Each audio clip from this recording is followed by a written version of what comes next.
Bonjour à tous. Aujourd'hui, on va s'attaquer à un sujet de santé majeur, le diabète. C'est une maladie souvent silencieuse, mais qui est devenue une véritable épidémie mondiale, avec un impact sur des centaines de millions de vies. Plus de 530 millions. Laissez ce chiffre résonner un instant. Ce n'est pas juste une statistique, non. C'est le nombre d'adultes qui, en ce moment même, vivent avec le diabète. Un chiffre absolument vertigineux et qui ne cesse de grimper. Alors, pour vraiment comprendre de quoi on parle, voici notre plan de route.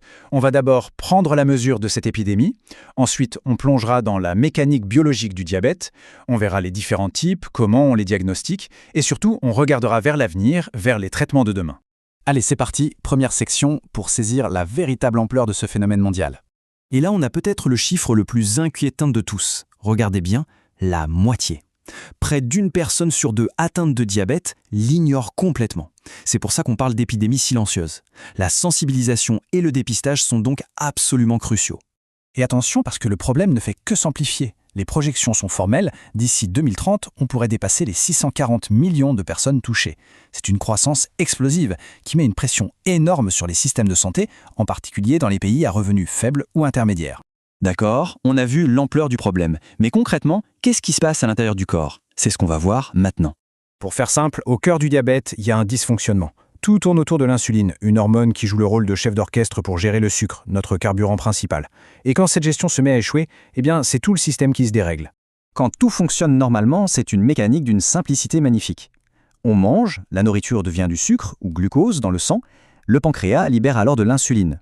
Il faut voir l'insuline comme une clé qui vient ouvrir la porte de nos cellules pour y faire entrer ce glucose qui sera utilisé comme énergie. Le diabète, c'est quand ce système se casse. Et il y a deux manières principales.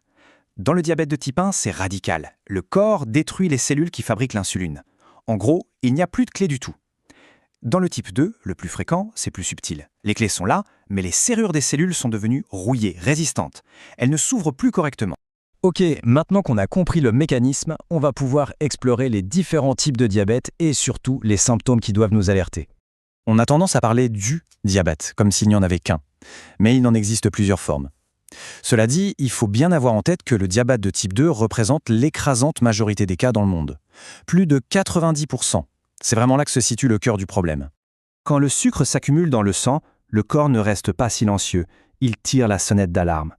Une soif que rien ne semble étancher, un besoin constant d'uriner, une fatigue écrasante. Ce sont des signes qui ne doivent jamais être pris à la légère. C'est souvent la toute première étape vers un diagnostic. Très bien, on a les signaux d'alerte. Mais comment les médecins peuvent-ils être sûrs? Et surtout, quels sont les risques si on laisse la maladie s'installer sans rien faire? Le diagnostic, il est confirmé par des analyses de sang, c'est très précis. On peut mesurer le taux de sucre le matin, à jeûne, mais il y a un autre test encore plus parlant, l'HbA1c. Lui, il ne donne pas une photo à un instant T, mais plutôt un film des 3 derniers mois. C'est le reflet de la glycémie moyenne sur cette période, une image beaucoup plus fiable de la situation globale. Et c'est là qu'on touche au point crucial.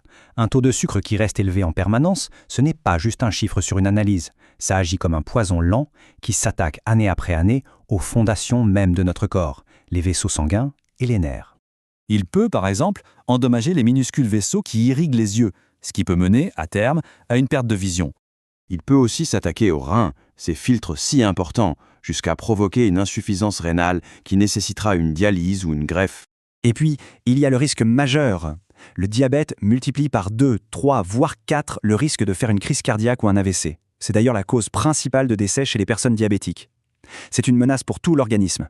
Ce tableau peut sembler sombre, c'est vrai, mais ça nous amène à la partie la plus importante, la gestion de la maladie et, surtout, l'espoir que nous offre la recherche. Pour le type 2, la stratégie est progressive, un peu comme un escalier. La toute première marche, le fondement indispensable, c'est le mode de vie. Alimentation, activité physique. Si ça ne suffit pas, on ajoute des médicaments, étape par étape, des plus anciens aux plus innovants, et en dernier recours, si besoin, l'insuline. Par contre, pour le diabète de type 1, le débat n'existe pas. Comme le corps ne fabrique plus du tout d'insuline, il faut la lui apporter de l'extérieur. L'insulinothérapie, par injection ou par pompe, n'est pas une option. C'est une question de survie, tout simplement. La bonne nouvelle, c'est que la science avance à pas de géant. L'avenir est vraiment porteur d'espoir.